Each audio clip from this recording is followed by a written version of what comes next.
அவர் முதல்வராக மாட்டார், அவருக்கு ஜாதகத்தில் அந்த கட்டம் இல்லை என்று அடித்து சொன்னவர்களையெல்லாம் கட்டம் கட்டி உட்கார வைத்து 5 ஆண்டுகள் அசைக்க முடியாத முதல்வராக அவர் ஆட்சி நடத்தி முதல்ல அவரை தோக்கடிச்சது யாருன்னா இந்த ஜோசியக்காரங்களை. மோடிஜி மதுரைக்கு வந்திருக்காரு, இன்னும் பல தடவை வருவார். ஏன்னா தேர்தல் வந்தால் அவர்கள் அஞ்சு நடுங்குகிற இடம் தமிழ்நாடு.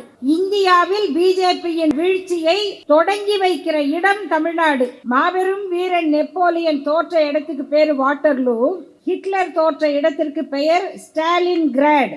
ஒன்றிய அரசு செய்வது ஹிட்லரிசம், ஆனால் வெல்ல போவது ஸ்டாலினிசம். துபாயில மாட்டிக்கிட்டு இருக்க தமிழர்கள் அங்கிருந்து தப்பிச்சு வர முடியல. இந்திய அரசாங்கத்திடம் விமானம் இல்லை. இன்னைக்கு துபாயில தமிழர்கள் மாட்டியிருக்காங்கன்னு சொன்ன உடனே இந்திய அரசு என்ன முயற்சி எடுக்குதுங்கிறதுக்கு முன்னால தமிழ்நாடு அரசு கட்டுப்பாட்டு அறை போடுது, நீங்க எங்களை தொடர்பு கொள்ளுங்க அப்படின்னு அங்கிருந்து அறிவிக்கிறாங்க. சாதாரண செய்தி அல்ல நண்பர்களே.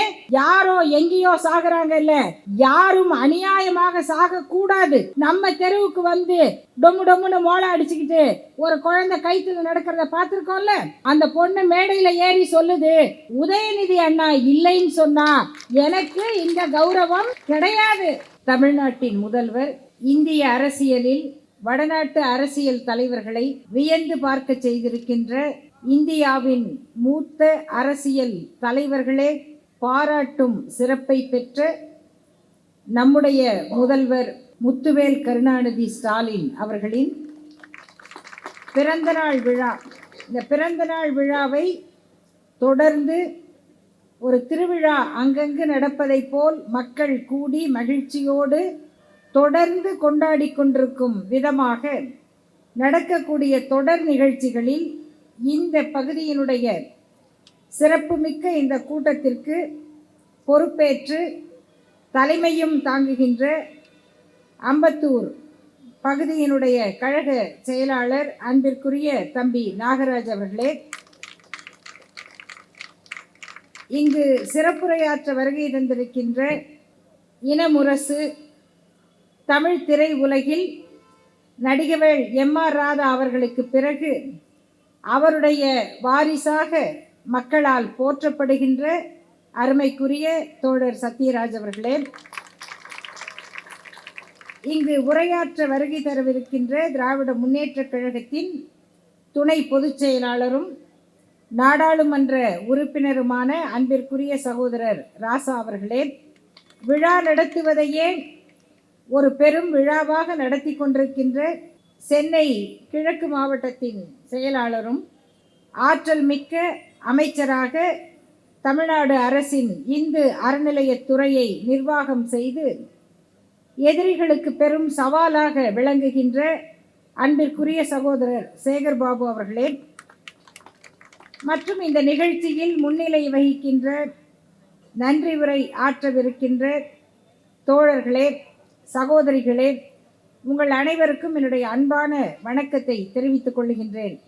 முதல்வருக்கு பிறந்த நாள், அவருக்கு நம்முடைய வாழ்த்துக்களை தெரிவித்துக் கொள்ளுகிறோம்.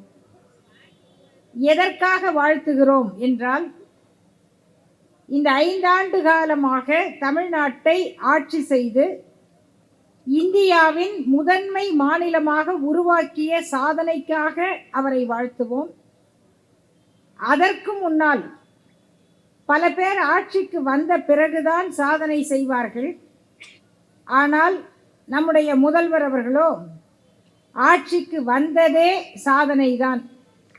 எப்படிப்பட்ட சாதனை என்றால், எதையெல்லாம் அவர் முறியடித்து இந்த 5 ஆண்டுகளில் தன்னை நிலைநிறுத்தி கொண்டிருக்கிறார் அப்படின்னு பார்த்தா, அவர் முதல்வர் ஆக மாட்டார். அவருடைய முதல் போட்டி, முதல் சவால் யாரோடனா மூட நம்பிக்கையோட, இன்னும் சொன்னா ஜாதகத்தோட, ஜாதகம் கணிக்கிற ஜோசியர்களோட. அவர் முதல்வராக மாட்டார், அவருக்கு ஜாதகத்தில் அந்த கட்டம் இல்லை என்று அடித்து சொன்னவர்களையெல்லாம் கட்டம் கட்டி உட்கார வைத்து 5 ஆண்டுகள் அசைக்க முடியாத முதல்வராக அவர் ஆட்சி நடத்தி முதல்ல அவரை தோக்கடிச்சது யாருன்னா இந்த ஜோசியக்காரங்களை.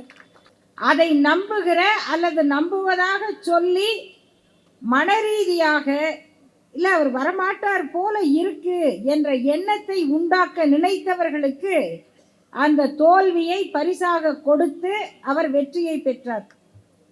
அடுத்தது வரிசைய மூட நம்பிக்கை தான். திமுக ஆட்சிக்கு வந்தால் மழை பெய்யாது, இப்படி ஒரு கேள்விப்பட்டிருக்கீங்கல்ல, மழை பெய்யாது. ரெண்டாவது அந்த மூட நம்பிக்கை முறிந்து மழை பெய்து வெள்ளம் வந்தது. ஆண்டுதோறும் வெள்ளம் வந்தது. ஆனால் வெள்ளம் வந்தால் மக்களை அடித்து கொண்டு செல்லாமல் மக்கள் பாதுகாக்கப்படுவார்கள் என்பது நிரூபிக்கப்பட்டது. அப்புறம் பணப்புழக்கம் இருக்காது. திராவிட முன்னேற்ற கழகம் ஆட்சியில் இருந்தால் மக்களிடம் பணப்புழக்கம் இருக்காது. இன்றைக்கு பணப்புழக்கம் என்பது எந்த அளவிற்கு இருக்கிறது? சாதாரண மக்களுடைய வாழ்க்கையில் ஏன் இன்றைக்கு நாம் பல கவலைப்படுகிறோம். எதை பற்றி? தமிழ்நாட்டில் வேலை செய்வதற்கு வட இந்திய தொழிலாளர்கள் அதிகமாக வந்திருக்கிறார்கள், வந்து கொண்டே இருக்கிறார்கள். ஏன் வருகிறார்கள் என்றால் அந்த வேலையை செய்வதற்கு தமிழ்நாட்டில் ஆள் கிடைக்கல. ஆனால் இதே வேலையை செய்கிறதுக்கு நம்ம துபாய்க்கு போகிறோம், வேறு நாட்டுக்கு போகிறோம், சவுதிக்கு போகிறோம். அங்கே போய் அந்த வேலையை செய்தால் அதற்கான சம்பளம் அதிகம். ஆனால் குறைந்த சம்பளத்துக்கு அந்த வேலையை செய்வதற்கு தமிழ்நாட்டில் ஆள் கிடைக்கவில்லை என்று சொல்லுகிற அளவுக்கு பசி இல்லாத, பட்டினி சாவில்லாத மாநிலமாக தமிழ்நாடு மாறி இருக்கிறது. பொருளாதாரத்தில் ஏற்பட்ட மாற்றம். அதுக்கப்புறம் அரசியல். நம்ம மோடிஜி மதுரைக்கு வந்திருக்காரு, விழுந்து கும்பிட்டுருக்காரு. தமிழ்நாட்டு மக்கள் இதை பார்த்து கொள்ளுவார்கள் என்று அறிவித்திருக்கிறார். இன்னும் பல தடவை வருவார். ஏன்னா தேர்தல் வந்தால் அவர்கள் அஞ்சு நடுங்குகிற இடம் தமிழ்நாடு. அவங்க தலைகீழாக நிற்கலாம், விழுந்து கும்பிடலாம், யோகாசனம் பண்ணலாம், என்ன வேணா செய்யலாம். தமிழ்நாட்டு மக்கள் வேடிக்கை பார்ப்பார்கள். வேடிக்கை பார்ப்பார்களே தவிர உங்களுக்கு வாக்களிக்க மாட்டார்கள் என்பதை திரும்ப திரும்ப இந்த 5 ஆண்டு காலத்தில் எத்தனை தேர்தல் நடந்ததோ அத்தனை தேர்தலிலும் மக்கள் வாக்கு பொத்தானை அழுத்தவில்லை. Get out BJP, get out பிஜேபின்னு தான் அழுத்துறாங்க. தொடர்ந்து நடக்குது. இந்த 2 மாதத்துக்குள் நடக்க போகிற தமிழ்நாட்டினுடைய சட்டமன்ற தேர்தலிலும் அதுதான் நடக்கும். இது தமிழ்நாட்டில் மட்டுமல்ல, தமிழ்நாட்டு மக்கள் அவர்களுக்கு கற்றுக் கொடுக்கிற பாடம் ஒவ்வொரு மாநிலமாக தொடரும். இந்தியாவில் பிஜேபியின் வீழ்ச்சியை தொடங்கி வைக்கிற இடம் தமிழ்நாடு. எல்லாத்துக்கும் ஒரு இடம் இருக்கும்ல. நெப்போலியனுக்கு ஒரு இடம் இருந்தது, அதுக்கு வாட்டர்லூன்னு பேரு. ஹிட்லருக்கு ஒரு இடம் இருந்தது, அது ஸ்டாலின் கிராடுன்னு பேரு. பிஜேபிக்கு ஒரு இடம் இருக்கு, அது மதுரை திருப்பரங்குன்றம்னு பேரு.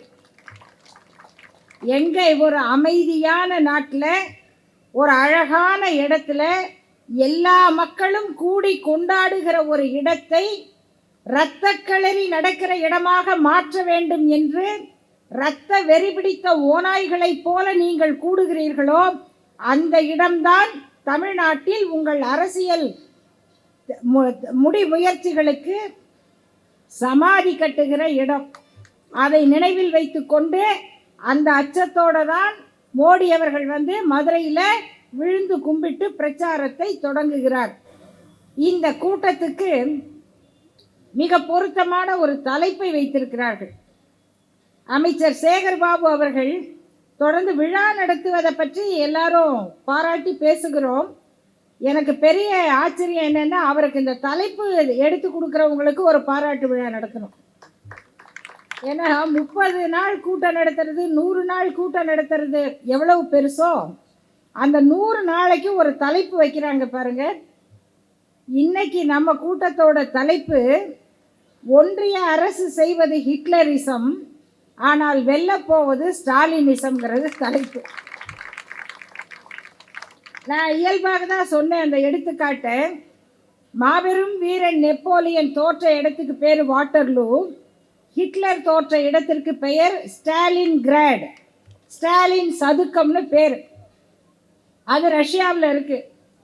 அந்த மாவீரன் ஜோசப் ஸ்டாலினோட பெயர் தான் நம்முடைய முதல்வருக்கு சூட்டப்பட்டது. மறைந்த முத்தமிழறிஞர் கலைஞர் அவர்கள் தன்னுடைய பிள்ளைகளுக்கான பெயர்களுடைய வரலாற்றை சொல்லும் பொழுது 1953ஆம் ஆண்டு மார்ச் 5ஆம் நாள் ஜோசப் ஸ்டாலின் மறைந்தார். அவர் 2ஆம் உலகப் போரில் எப்படிப்பட்ட வெற்றியை பெற்றார், யாரை வீழ்த்தினார், அந்த மாவீரனுடைய பெயரை வைக்க வேண்டும் என்பதற்காகத்தான் என்னுடைய மகன் ஸ்டாலினுக்கு அந்த பெயர் வைத்தேன் அப்படின்னு சொன்னார். இன்னும் இப்போ இருக்கிற இளைஞர்களுக்கு அது புரியாது. என்ன கேட்பாங்க, இவர் மார்ச் 1ஆம் தேதி பிறந்துட்டாரு, அவர் 5ஆம் தேதி தானே செத்தாருன்னு. அப்போல்லாம் பேர் வைக்கவே 3 மாதம் ஆகும். பிறப்பு சான்றிதழில் பேர் வைக்கிற பழக்கமே கிடையாது. ஆண் குழந்தையா பெண் குழந்தையான்னு தான் கொடுத்து வாங்குவாங்க. அப்புறமா நினச்சி யோசித்து பல்வேறு ஆராய்ச்சி பண்ணி அப்புறமா பேர் வைப்பாங்க. ஆனால் கலைஞர் அவர்கள் குறிப்பிட்டார், எந்த கட்டத்தில் ஒரு ஆர்ப்பாட்டம் நடந்து கொண்டிருக்கும் பொழுது அந்த ஜோசப் ஸ்டாலின் மறைந்த செய்தி வந்ததோ அந்த பெயரை வைக்க வேண்டும் என்று நான் நினைத்தேன், அப்படிதான் நான் பேர் வைக்கிறேன் அப்படின்னு. அந்த பெயருக்கு இன்றைக்கு இந்தியாவில் அரசியல் ஏற்படுத்தி இருக்கிற முக்கியத்துவம் என்ன? ஹிட்லர் உலகத்தையே தன்னுடைய கட்டுப்பாட்டுக்குள்ள கொண்டு வரணும்னு நினைச்சார். சர்வாதிகாரிகள் எல்லாமே அப்படிதான் நினைப்பாங்க. ஹிட்லருக்கும் ஹிட்லரிசத்துக்கும் என்ன தொடர்பு? ஹிட்லர் திட்டமிட்டது தான் பிஜேபியோட திட்டம். ஹிட்லருக்கும் இவங்களுக்கும் என்ன சம்பந்தம்னு கேட்டிங்கன்னா, ஆர்எஸ்எஸ்க்கு கனவே ஹிட்லர் தான், அவங்களுக்கு எடுத்துக்காட்டே ஹிட்லர் தான். ஆர்எஸ்எஸோட சின்னம் இருக்கு இல்லையா, ஸ்வஸ்திக், அந்த ஸ்வஸ்திக்கு சின்னம் தான் ஹிட்லரோட சின்னம். ஹிட்லருக்கும் அவங்களுக்கும் இருக்க இன்னொரு தொடர்பு என்னன்னா, உலகத்திலேயே ஆரியன் மட்டும்தான் பிறப்பினால உயர்ந்தவன்கிறது. ஆரியன் தான் பிறப்பினாலேயே உயர்ந்தவன். ஆரியன் பிளட்டு, இன தூய்மை, தூய்மையான ஆரிய இனத்தை உருவாக்கப் போகிறோம், இதெல்லாம் தான் ஹிட்லருடைய கருத்து. அந்த கொள்கைக்காக தான் ஒவ்வொரு நாடா படையெடுத்தார். அப்பேற்பட்ட இங்கிலாந்து, சூரியன் எங்க நாட்டில் உதிக்கும் ஆனால் மறையாது என்று சொல்லப்பட்ட இங்கிலாந்து நாடு, அந்த நாட்டை பிடிச்சிட்டாரு. எதிர்க்கிறதுக்கு ஆளே இல்லை. எதிர்த்து நின்ற ஒவ்வொரு நாடும் அப்படியே அடிமையாகுது.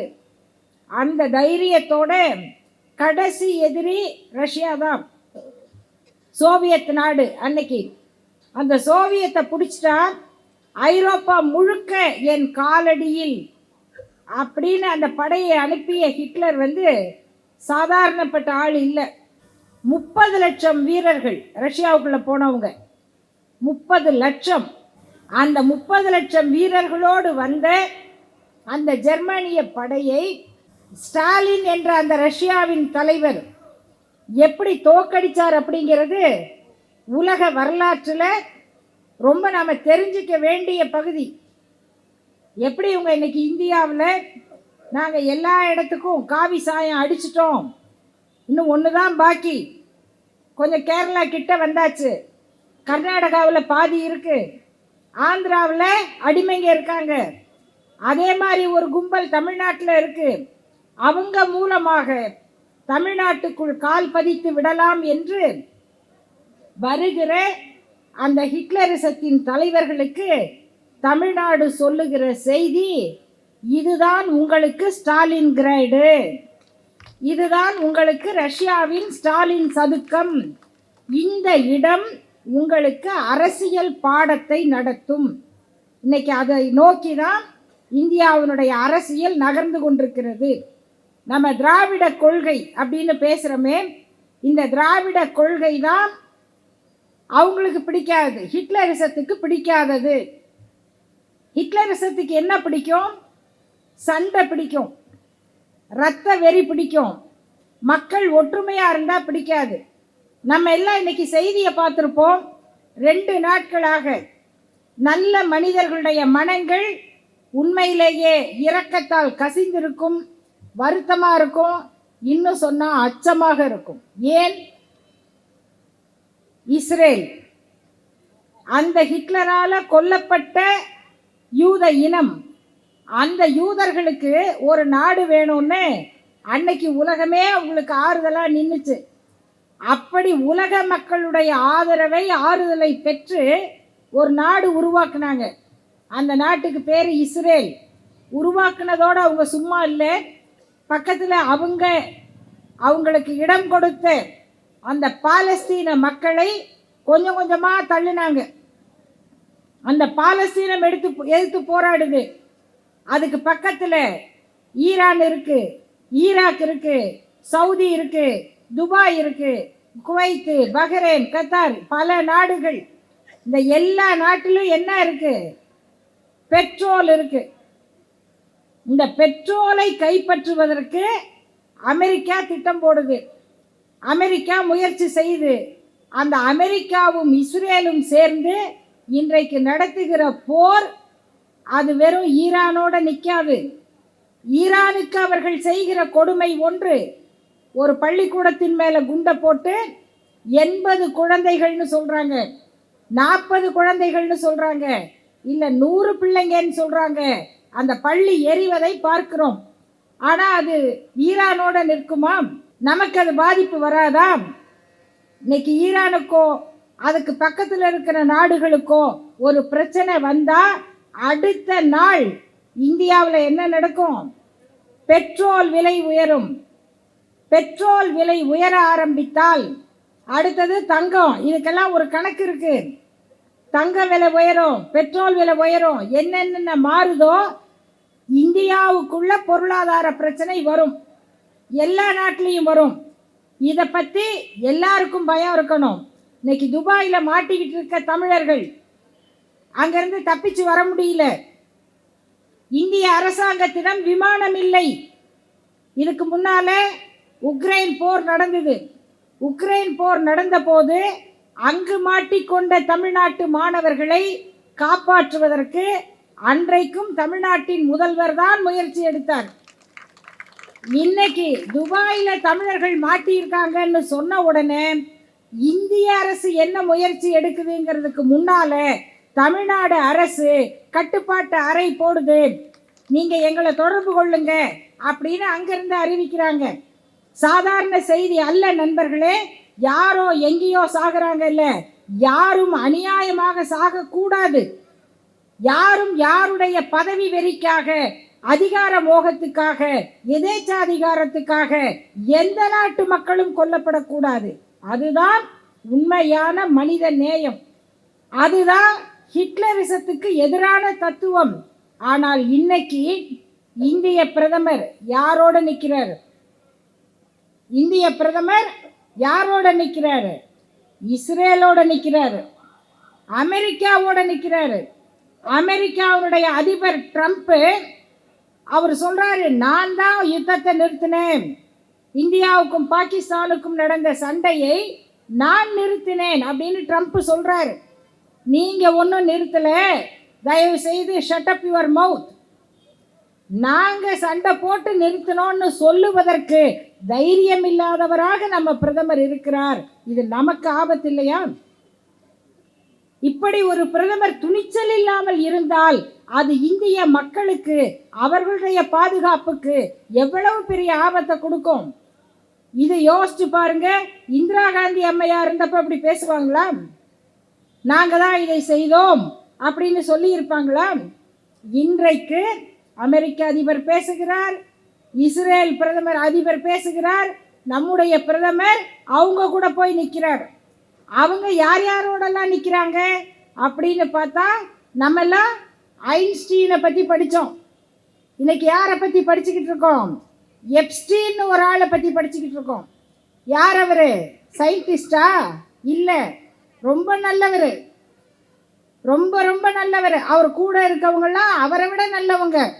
இவங்க எல்லாரும் தனி தீவு வச்சிருக்காங்க. அந்த தனி தீவில் விருந்து நடத்துகிறாங்க. அந்த விருந்தில் பல நாட்டு தலைவர்கள், அரசியல்வாதிகள், நடிகர்கள், பெரும் பணக்காரர்கள் போய் விருந்துக்கு போகிறாங்க. அங்கே விருந்தில் படைக்கப்படுவது உணவு மட்டுமல்ல, மதுபானங்கள் மட்டுமல்ல, சின்ன குழந்தைகள் 13 வயசுலேருந்து அதை விட சின்ன குழந்தை இருக்கு. அந்த குழந்தைங்களை அங்கே விருந்து வைக்கிறாங்க. அங்கேருந்து தப்பிச்சு வந்த ஒரு பெண் பேசியிருக்காங்க, அங்கே உண்மையிலேயே குழந்தைகளின் கறி பரிமாறப்படுதுன்னு. இந்த தலைவர்கள்லாம் திடீர்னு எப்படி பளபளன்னு ஆகுறாங்க? பல விஷயம் வரும் வாட்ஸ்அப்பில். இது உண்மையா பொய்யா நமக்கு தெரியாது. ஆனால் படித்தா சகோதரிகளே அதிர்ச்சி அடைகிறோம். இப்படியெல்லாம் நடக்குமா? நடக்காதா? நடக்காதுன்னு சொல்ல முடியுமா இவங்க யோகியதையை பார்த்தா? ஒவ்வொருத்தருக்கும் எப்படி அந்த பளபளப்பு கூடுதுன்னு எழுதுறாங்க. இந்த கட்டுரை பொய்யா இருக்கணும்னு நான் நினைக்கிறேன், உண்மையாக இருக்கக்கூடாதுன்னு நான் நினைக்கிறேன். ஏன்னா அந்த கட்டுரையில் பல குழந்தைகளுடைய புகைப்படம் இருக்கு. அந்த குழந்தைகள் கண்ணை கட்டப்பட்டு கைகளும் கால்களும் கட்டப்பட்டு ஒரு டேபிளில் அவங்கள கமுத்து போட்டு வச்சிருக்காங்க. எதுக்கு தெரியாது. எதுக்கு அப்படி பண்ணுறாங்கன்னா அவங்க சொல்கிறாங்க, அந்த கட்டுரை சொல்லுது, அந்த குழந்தைகளுடைய அச்சத்தில் ரத்தம், இதய துடிப்பு படபடக்குது இல்லையா, ரத்தம் கொதிக்கும் இல்லையா, ரத்தம் வேகமாக சுற்றுது. அப்படிப்பட்ட நிலையில் அந்த குழந்தைகளுடைய ரத்தத்தை இவங்க உடம்புக்கு ஏற்றுனா இளமையாக இருப்பாங்கன்னு சயின்ஸு சொல்லுதான். ஒரு குழந்தையோட ரத்தத்தை உடம்புல ஏற்றிக்கிட்டு ஒருத்தன் உலகத்தில் பளபளப்பாக வாழ முடியுமா? இதுக்கு ஒருத்தன் உலக நாடுகள், அதிபர்கள், தலைவர்கள் இவங்கெல்லாம் சேர்ந்து ஒரு இடத்துல விருந்துக்கு போகிறாங்களா? இப்படிப்பட்ட உலகத்தில் தான் நம்ம வாழ்ந்துக்கிட்டு இருக்கோமா? இப்போ யோசிச்சு பாருங்க, நிறைய பேர் எனக்கு கல்யாணம் வேணாங்கிறாங்க இல்லையா, நிறைய பேர் குழந்தை வேணாங்கிறாங்க. தயவு செய்து மக்களே, யாராவது இனிமே குழந்தை பெற்றுக்க மாட்டேன்னா அவங்களுக்கு வாழ்த்தி ஆதரவு கொடுங்க. இந்த உலகத்தில் இப்படிப்பட்ட சூழலில் யார் இதை கண்டிக்கிறது? யார் இவங்களை பற்றி பேசுறது? இதெல்லாம் நடந்திருக்கே. இந்தியாவில் நம்முடைய அரசு, பிரதமர், நமக்கும் பிரதமர் தான், அவர் பேர் அது சம்மந்தப்பட்ட ஃபைலில் இருக்குன்னு வந்தால் நமக்கு பயமாக இருக்குமா இல்லையா? அது பொய்யா இருக்கணும் தானே நம்ம நினைக்கிறோம். அவர் இதற்காக போயிருக்க வேணாம். ஆனால் இப்படிப்பட்ட ஆபத்தான மனிதர்களோடு என்ன விதமான பேச்சுவார்த்தை அல்லது எதுக்காக அந்த பேர் வரணும்? அப்போ அதை பற்றி நாடாளுமன்றத்தில் பேசுறதுக்கு நம்ம நாடாளுமன்ற உறுப்பினர்கள் கேட்குறாங்க. நம்முடைய நாடாளுமன்ற உறுப்பினர் ராசா அவர்கள் இருக்கிறார். இன்னும் எவ்வளவு பேர் இதை பற்றி பேசுங்க, ஏன் உங்கள் பேர் வருது விளக்குங்க கேட்டால் அதை நாடாளுமன்றத்தில் பேச முடியாது அப்படின்னு சொல்கிறாங்க. இது எவ்வளவு பெரிய ஆபத்து! அப்போது அந்த பிரச்சனையை இதை பற்றி பேசணும். மக்கள் நிதி கொடுக்குறாங்க. எதுக்கு நிதி கொடுக்குறாங்க? பிரதமர் ஃபண்டு அப்படின்னு கொடுக்குறாங்க. அந்த பிரதமருக்கு கொடுக்குற ஃபண்டு கணக்கு காட்டணுமா இல்லையா? பல லட்சம் கோடி மக்கள் கொடுக்குறாங்க. முதல்வருக்கு ஒரு நிவாரண நிதி இருக்கு. முதல்வர் நிவாரண நிதிக்கு எவ்வளவு பணம் வந்திருக்கு, அதில் யார் யாருக்கெல்லாம் உதவி செய்கிறாங்க கணக்கு இருக்குல்ல. கணக்கு கேட்டால் கொடுக்கணும்ல. ஆனால் பிரதமருக்கு சேருகிற பணத்துக்கு கணக்கு கேட்க முடியாது. ஆர்டிஐயில் போட்டு கேளுங்க, கிடையாது. அப்போ நம்ம நாடாளுமன்ற உறுப்பினர்கள் கேட்குறாங்க, நோ. அப்போ எங்கே கேட்குறது? யார் கேட்குறது? யார் கேட்டால் சொல்லுவீங்க? மக்களுக்கு நீங்கள் பதில் சொல்ல வேண்டாமா? அதுக்கு பேர் தானே பொறுப்பு உணர்வு. அந்த கணக்கு இல்லை, பொறுப்பு இல்லை. இப்படி ஒரு ஆட்சி அங்கே நடந்துக்கிட்டு இருக்கு. பல மாநில எம்பிக்களுக்கு கொடுக்குற பணம், நம்ம எம்பிக்கு 5 கோடி ரூபாய் மத்திய அரசு ஒதுக்குது. எதுக்கு? உங்கள் தொகுதி சம்பந்தப்பட்டு அல்லது உங்கள் சொந்த ஊருக்கு நீங்கள் அந்த பணத்தை பயன்படுத்தலாம். நண்பர்களே, இப்படி வழங்கப்படுகிற அந்த நிதியை 100% பயன்படுத்துகிறவங்க யாரு? தன்னுடைய மக்களுக்கு பயன்படுத்துகிறவங்க யாருன்னு பார்த்தா தமிழ்நாட்டு எம்பிக்கள் தான். எதுக்கு பயன்படுத்தி இருக்காங்கன்னா, பஸ் ஸ்டாண்டு கட்டுறதுக்கு, ரோடு போடுறதுக்கு, பள்ளிக்கூடம் கட்டுறதுக்கு இப்படி பயன்படுத்தி இருக்காங்க. தமிழ்நாட்டில் பிள்ளைங்க படிக்கிறாங்கன்னா சும்மா இல்லை, அதுக்கு எவ்வளவு உழைப்பு நடக்குது எல்லாரும் தான் பார்க்குறோம். தமிழன் பிரசன்னா பேசினார் இல்லையா, அந்த பொண்ணு, சின்ன பொண்ணு, ஒரு ஜிம்னாஸ்டிக்ஸ் பொண்ணு செய்கிற பொண்ணு. நான் இப்படி இருந்தேன், இன்னைக்கு ஒலிம்பிக்கு வர அந்த பொண்ணு ஒரு கோட் போட்டுக்கிட்டு பேசும்போது அந்த பெருமை எப்படி வருது, அதை பார்க்குற நமக்கு எப்படி இருக்கு? எல்லாரும் தானே பார்க்குறோம் நண்பர்களே, எல்லா கட்சிக்காரங்களும் தானே பார்க்குறோம். நம்ம தெருவுக்கு டொம்மு டொம்முன்னு மோளை அடிச்சுக்கிட்டு ஒரு குழந்தை கைத்துல நடக்கிறத பார்த்துருக்கோம்ல. எல்லாரும் தானே நினைக்கிறோம். அந்த பொண்ணு மேடையில் ஏறி சொல்லுது, உதயநிதி அண்ணா இல்லைன்னு சொன்னா எனக்கு இந்த கௌரவம் கிடையாது. எல்லா கட்சியிலும் தான் அரசியல்வாதிங்க இருக்காங்க, எல்லா கட்சியும் தான் பார்க்குது. ஆனால் இதை செய்வதற்கு திராவிட மாடல் வேண்டி இருக்கு, திராவிட ஆட்சி வேண்டி இருக்கு, அதை செய்கிற முதல்வருடைய தலைமை வேண்டி இருக்கு. இப்படியெல்லாம் நம்ம தமிழ்நாட்டுக்கு நம்முடைய மக்கள், ஆட்சி, அரசு, நாடாளுமன்ற உறுப்பினர்கள் எல்லாரும் செய்கிறாங்க. மற்ற மாநிலத்திலிருந்து பிஜேபி எம்பிக்கள்லாம், ஜம்மு காஷ்மீரில் இருக்கிற எம்பி உத்தரப்பிரதேசத்துக்கு பணம் கொடுக்குறாராம், கோவாவில் இருக்கிற எம்பி உத்தரப்பிரதேசத்துக்கு பணம் கொடுக்குறாரு, ராஜஸ்தானில் இருக்கவர் யூபிக்கு கொடுக்குறாங்க. எல்லாம் போட்டாலும் அது அவ்வளோதான்னு வச்சுக்கோங்க, அதுக்கு மேலே அது மேலே வரப்போகிறது இல்லை. ஆனால் இப்படி எல்லாம் அவங்க கட்சி, கோயில் இதுக்கு கொடுத்து கொண்டிருக்கும் பொழுது பள்ளிக்கூடம், மக்கள், சாலை வசதின்னு மக்களை தேடி தேடி போய் முன்னேற்ற செய்வதற்கு பேர் தான் திராவிட மாடல். இந்த 5 ஆண்டு காலத்தில் இந்த தமிழ்நாடு அதை உருவாக்கி இருக்கு. இன்னைக்கு 4 லட்சம் பிள்ளைங்க அரசு பள்ளியில் படிக்கிறாங்க. ஒவ்வொருத்தருடைய திறமை, எத்தனை நிகழ்ச்சியில் பார்க்குறீங்க, திடீர்னு டிவியில் ஒரு பொண்ணு பாடுது, அப்படி பாடுது. நீ எந்த பள்ளிக்கூடமா? கவர்மெண்ட் ஸ்கூல், அரசு பள்ளி.